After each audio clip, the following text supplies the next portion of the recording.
لقيت الإعلان بالصدفة وأنا أقلب بالفيسبوك، ما كنت أدري إن هالضغطة بتغير مسار حياتي كله.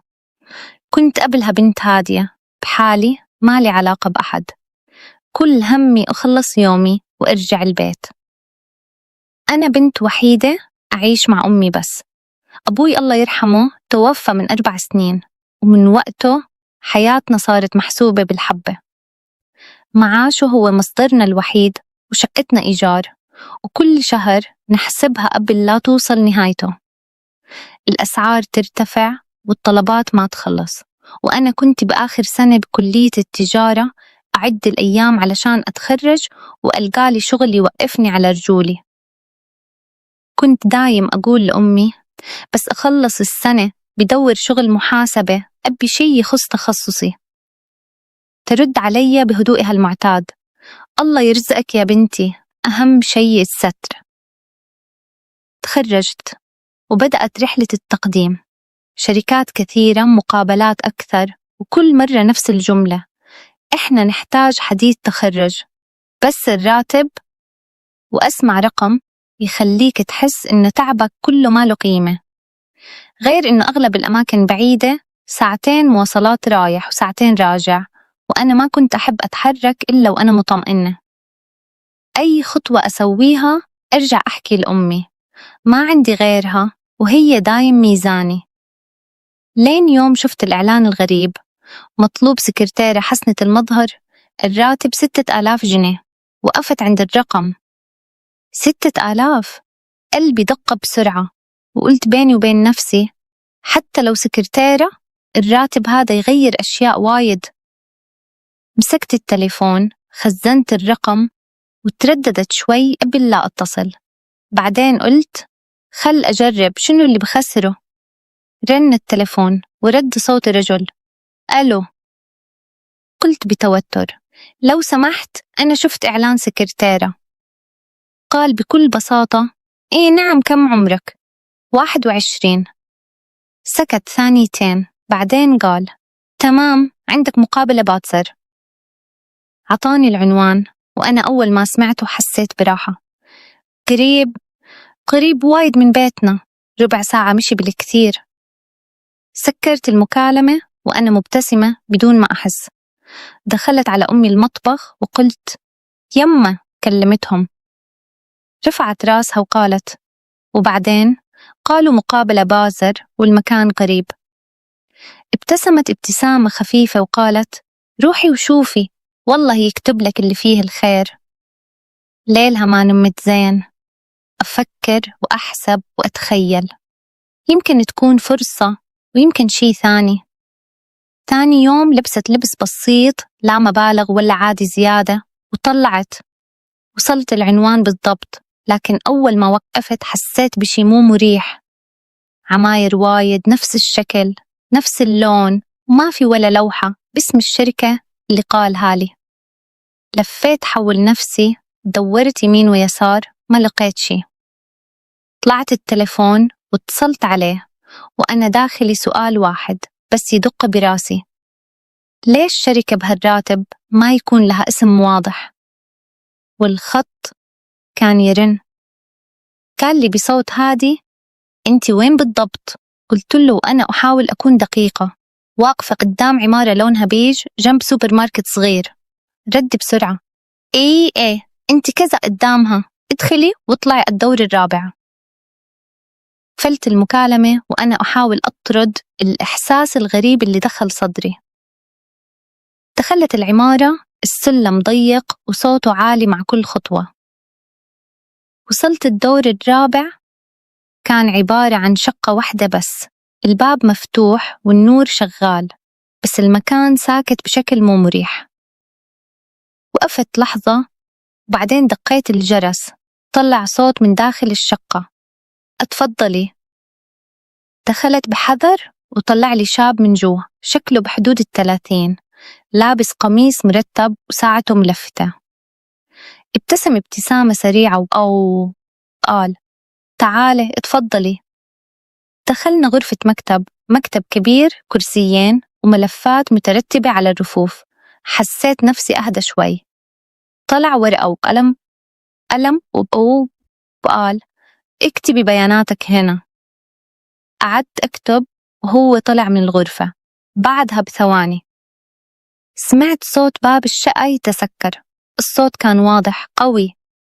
قلبي دق فجأة ورفعت راسي من الورقة بدون ما أحس. قلت في نفسي يمكن بس سكر الباب عشان الزحمة، لا توسوسين. حاولت أكمل كتابة وأنا أراقب المكان. شكله كان يطمني شوي، كل شي مرتب وما في فوضى. بعد كم دقيقة رجع وأخذ الورقة مني وقعد يقرأ فيها بهدوء. رفع عينه وقال والدك يشتغل شنو؟ قلت بسرعة والدي متوفي. قال بنبرة محترمة الله يرحمه. سكت لحظة وبعدين قلت بس هو السؤال هذا له علاقة بالشغل؟ ابتسم ابتسامة خفيفة.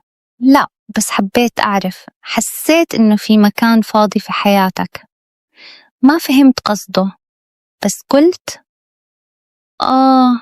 تمام.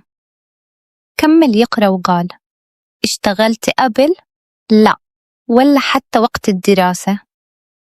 تنفست وقلت بصراحة لا، ما كان في احتياج وقتها، خصوصا بوجود والديك.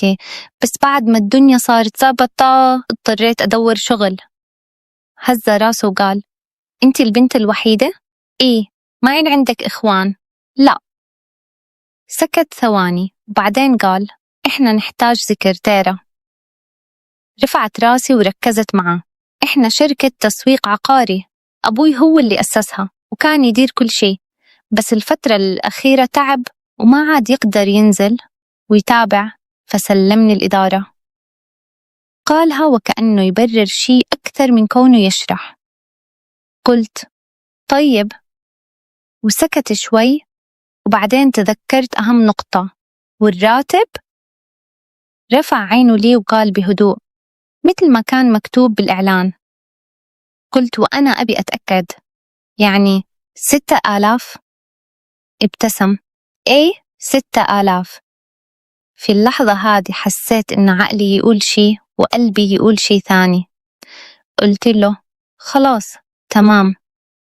بس وأنا أقولها كنت أحس إن في شي ما انقال وشي أكبر قاعد يبتدي.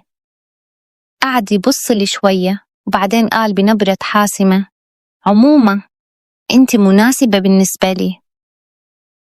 قلبي دق. كمل هتجيبي شوية أوراق معاك ونبدأ شغل إن شاء الله من يوم الأحد الجاي. قلت من غير تفكير خلاص تمام. قمت وأنا مش حاسة برجلي. خرجت من الشقة ونزلت السلم وأنا ببتسم لوحدي. كنت حاسة إن الدنيا أخيرا ابتدت تضحك لي. رجعت البيت وأول ما فتحت الباب قلت يمه. تقبلت. قامت من مكانها بسرعة. بجد؟ إيه وهبدأ الأحد. حضنتني وهي تقول الله يوفقك يا بنتي، ربنا يفتحها بوشك. قعدنا نحسبها سوا، المرتب، المصاريف، حتى الحاجات اللي كنت مأجلة نفسي فيها. لأول مرة من سنين نمنا وإحنا مطمئنين. جهزت الورق كله، كل شوية أراجعه كأني خايفة أنسى حاجة. يوم الأحد صحيت بدري، لبست وصليت وطلعت الساعة 10 زي ما اتفقنا. وصلت العمارة، طلعت الدور الرابع. الدنيا كانت ظلمة. وقفت قدام الباب، حاولت أفتحه، مقفول. دقيت الجرس مرة مرتين ولا رد. مسكت الموبايل وكلمته، رد بعد شوية. صباح الخير. صباح النور، أنا واقفة قدام الشقة، حضرتك مش موجود؟ لا أنا باركن العربية 5 دقايق وأكون عندك. قفلت، وقفت مستنية. عدت 5 دقايق، 10، وبعدين شفته طالع السلم وهو بيقول معلش اتأخرت عليكي. ولا يهمك. طلع المفاتيح، فتح الباب. أول ما دخل نور المكان دخلت وراه وفجأة قال اقفلي الباب وراكي. مسكت المقبض وترددت، هو لازم يكون مقفول؟ قال وهو بيخلع الجاكيت نسيبه مفتوح ليه؟ يعني لو حد جه. بص لي وقال ما فيش حد بيجي غير لما نتصل ونحدد معاه ميعاد. بعدين كمل وبعدين دي شقتي سكنية، لو حد من السكان حب يرخم أو يبلغ حتعمل لنا مشكلة، نقفله أحسن. هزيت راسي تمام فهمت. قفلت الباب وحسيت الصوت وهو بيتقفل أوضح من أول مرة. دخل أوضة التانية وقال ده مكتبك. دخلت وراه. المكتب كان بسيط بس مرتب، مكتب خشب، كمبيوتر، كرسي مريح، بصراحة عجبني. قال بابتسامة اقعدي خدي راحتك، ولو في أي حاجة ناقصة قول لي. قعدت وأنا حاسة إني دخلت عالم جديد. قلت تيت المكتب حلو قوي مش محتاجة حاجة. عدى اليوم الأول هادي، تعريف بالشغل، شوية كلام عام، ولاحظت إن ما فيش حد غيرنا في المكان. اليوم الثاني بدأ يدخلني أكتر في الشغل. قال وهو واقف جنب المكتب إحنا شغلنا بيع شق. ومد لي ورقة، دي أرقام ناس كلميهم عرضي عليهم شقق في أماكن معينة. قلت ماشي. كمل وهو بيبص لي ولو قدرتي تقنعي حد يشتري ليكي عمولة غير المرتب. ابتسمت من غير ما أحس. بجد؟ في اللحظة دي حسيت إن الفرصة دي مش بس شغل، دي بداية حاجة أكبر. بس جوايا في حتة صغيرة كانت لسه مش مطمئنة، حتة كنت بتجاهلها وأنا بقول لنفسي يمكن علشان لسه جديدة وبكرة أرتاح. كنت متحمسة بشكل ما كنت أعرفه عن نفسي قبل. مسكت السماعة وبدأت أكلم الناس بثقة، صوتي ثابت، كلامي مرتب، وكل مرة أقفل مكالمة أحس إني كسبت جولة. مر أسبوع، بعده أسبوع ثاني، لين يومين ورا بعض، فعلياً 2 جم واشتروا شقق. لما عرف دخل المكتب وهو مبتسم ابتسامة مختلفة. أنت شاطرة. قلت وأنا أحاول أكون هادية. الحمد لله. رد وهو يهز راسه. واضح إنك فاهمة شغلك بسرعة. مرت الأيام وأنا دخلت في الجو، حفظت الأرقام، عرفت أرد، صرت أعرف متى أضغط ومتى أسكت. آخر الشهر حسيت إني جزء من المكان مو مجرد سكرتيرة. وفي يوم وأنا طالعة ناداني استني شوي. دخلت مكتبه، طلع ظرف أبيض ومد لي ده مرتبك. مسكته قلت شكرا وطلعت على طول. ما قدرت أفتحه قدامه، حسيت عيب أو يمكن توتر. نزلت السلم وأنا قلبي يسبقني، أول مرة في حياتي أستلم فلوس الشغل بإيدي. وصلت البيت، سلمت على أمي، دخلت أوضتي وقفلت الباب. فتحت الظرف، فلوس كتير. عديت مرة وبعدين مرة ثانية، 9,000 جنيه. قعدت على السرير وأنا أضحك لوحدي. معقولة؟ طلعت لأمي وأنا ماسكة الظرف. يمه بصي.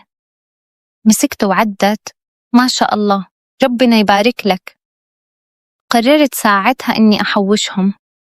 قلت لنفسي دي بداية مش نهاية. الشهر اللي بعده كان هادي في الشغل، بس في حاجة بدأت تتغير.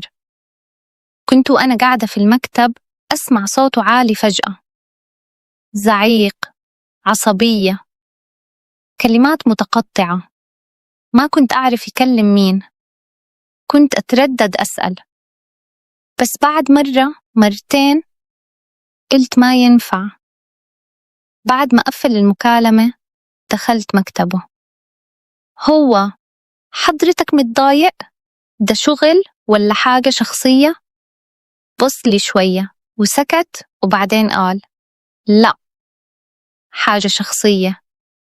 تنهد وكمل المكالمة دي بتجيلي كل 2-3. ما سألت زيادة، بس بدأت ألاحظ صوته يتغير، تعابير وشه، العصبية اللي تطلع فجأة. وبعد فترة فهمت كان بيكلم مراته. المشاكل بينهم كانت واضحة حتى من غير ما أسمع الكلام. وأنا بصراحة قررت ما أدخلش، دي حاجة ما تخصنيش. لحد يوم دخل مكتبي، قعد على الكرسي قدامي وقال: أنت عمرك ما اتجوزتي صح؟ قلت باستغراب: لا. ابتسم ابتسامة فيها تعب: يمكن أحسن. وبدأ يحكي عن الخلافات، عن الضغط، عن البيت اللي بابا نار. قال وهو يبص في الأرض: الموضوع واقف على الطلاق. وبعدين رفع عينه لي: ومع كل ده مستحمل. سكت شوية وبصوت واطي قال: علشان بحبها رغم إنها ما بتخلف. الكلمة الأخيرة وقعت في المكان الثقيل، وأنا حسيت لأول مرة إن الخط اللي بين الشغل والحياة الشخصية بدأ يختفي خطوة خطوة. كمل كلامه وهو واضح عليه القهر: غير كذا، طماعة. رفع صوته شوي بدون ما ينتبه: كل شوي طلبات وفلوس، وهي عايشة لوحدها وما أدري وين تروح الفلوس هذه كلها. سكت لحظة وبعدين قال: يوم خففت اللي أعطيها تغيرت علي، قلبت فجأة. تنفس بعمق. وقتها فهمت إنها كانت عايشة معاي علشان فلوسي. كنت أسمع وأنا ساكته، ما قاطعته. كمل بنبرة حاسمة: أنا قررت أطلقها، خلاص ما راح تعيش معاي مرة ثانية. بعدين بص لي وقال: مشكلتي الوحيدة إني أحبها رغم كل اللي سوته. قلت له بهدوء: الحب ما يكون على حساب كرامتك. هز راسه: عارف، ولازم أفوق.